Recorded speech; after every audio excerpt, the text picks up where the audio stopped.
Ցանկացած խնդիր լուծելու համար, առաջընթաց ապահովելու համար նախ եւ առաջ պետք է առերեսվես եւ ներկա եւ անցյալի հետ։ Ցավոք, անցյալում մենք դատախազությունում ունենք որոշակի կմախքներ պահարաններում եւ չեմ թաքցնի, որ այդ կմախքները որոշակի առումով նաեւ ստվերում են նոր Հայաստանի նոր դատախազության իմիջը։ Ես ուզում եմ շատ անկեղծ հարց տալ։ Դուք կաշկանդվածություն ունեք առերեսվելու անցյալի հետ, վերհանելու այդ բոլոր կմախքները, վերացնելու այն բոլոր բացասական անկալումները, որոնք առկա են եղել դատախազությունում տարբեր ժամանակահատվածների, ես կարող եմ խոսամ 1930-ական թվականների մասին, 50-ական թվականների մասին եւ այլն, եւ դրանով հանդերձ, գնալ առաջ կառուցելով նոր դատախազություն,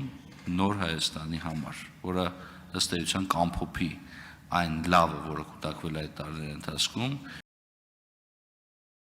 եւ կառերեսվի եւ չի թաքցնի այն վատը, որը կուտակվել է այս ընթացքում։ Շնորհակալություն։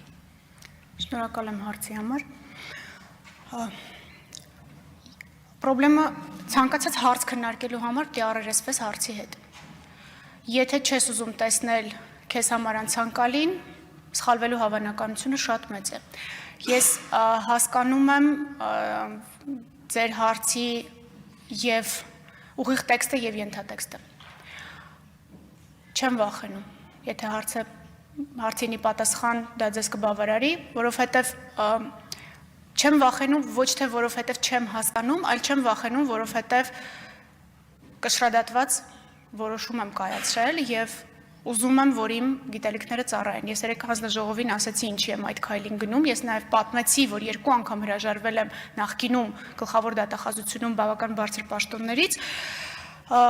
Սա հանցավոր ինքնավստահության դրսևորում չի, սա պատասխանատվություն է, որը ստանձնվում է գիտակցաբար։ Եվ նաև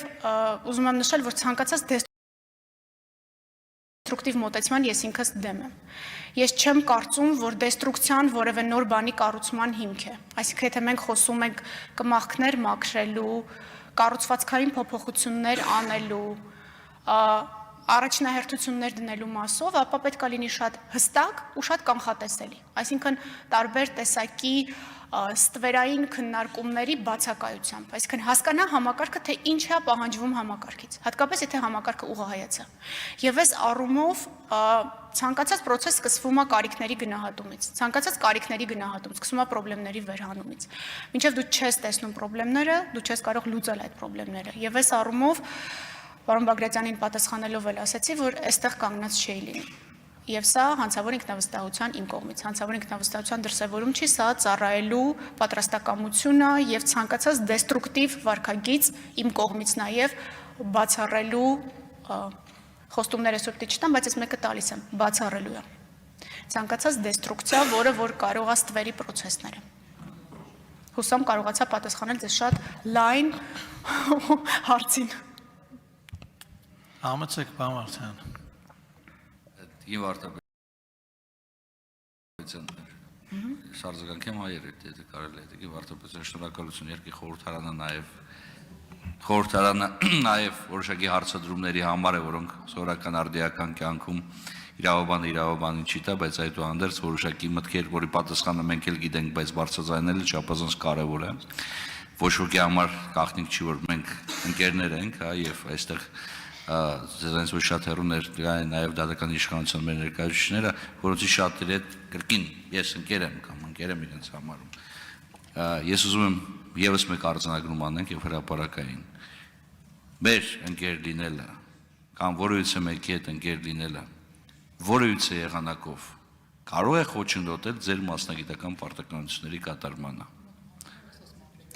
Ես ձեր հարցին հիմա լավ, եկեք երեկվա օրինակով քննարկենք, ինձ 2 րոպե կտակ։ Չէ, պրովոկացիան, Տեսեք, երեք դուք հրավիրել եք պարոն Քոչարյանին։ 55 վայրկյան։ Հա, իմ ժամանակը տեղից քիչ է։ Երեք դուք հրավիրել եք պարոն Քոչարյանին։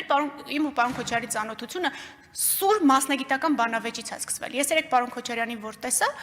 հանձնաժողովում մտածում եմ, ասում եմ, այտեսնես նեղացած է ինձանից, թե չէ։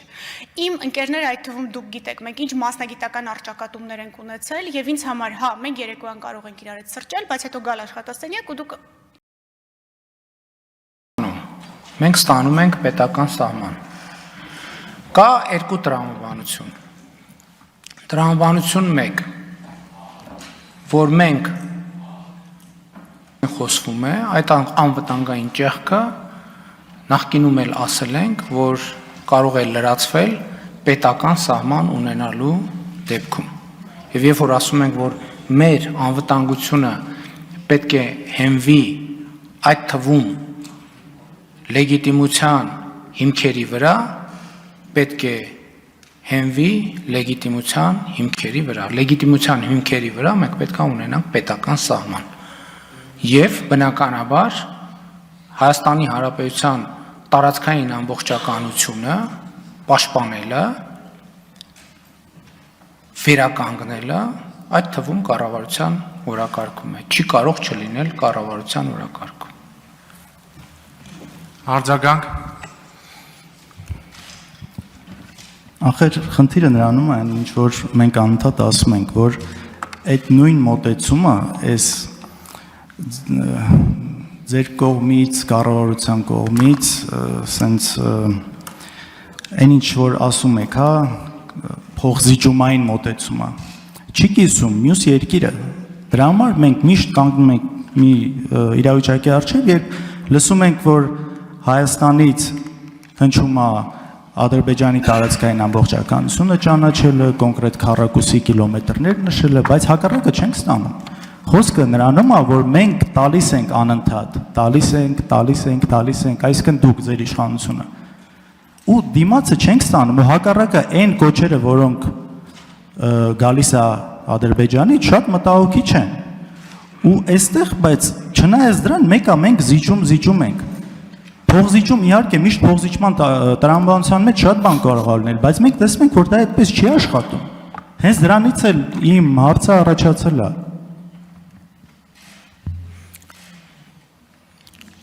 Պետք է պարզաբանվի, ինչն ենք զիջում։